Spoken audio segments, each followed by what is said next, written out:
ఖైదీ number 150 pre release కార్యక్రమం సందర్భంగా నాగబాబు వ్యాఖ్యలు చేయడం, దానిపై దర్శకులు రామ్ గోపాల్ వర్మ స్పందిస్తూ వరుస ట్వీట్లు చేస్తున్న సంగతి తెలిసిందే. దీనిపై ఎట్టకేలకు చిరంజీవి స్పందించారు.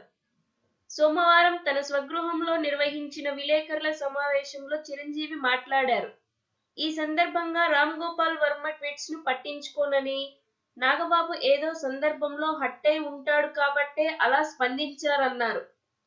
నాగబాబు ఎక్కువగా మాట్లాడరు, కానీ ఆ రోజు మాట్లాడటానికి ఓ వేదిక దొరికింది. వ్యక్తిగతంగా ఎవరితోనూ విభేదాలు లేవు. ఆర్జీవి కూడా నాతో బానే ఉంటారు, కానీ ఇప్పుడు ఎందుకు అలా ట్వీట్లు చేస్తున్నారో తెలియటం లేదు అని చెప్పారు.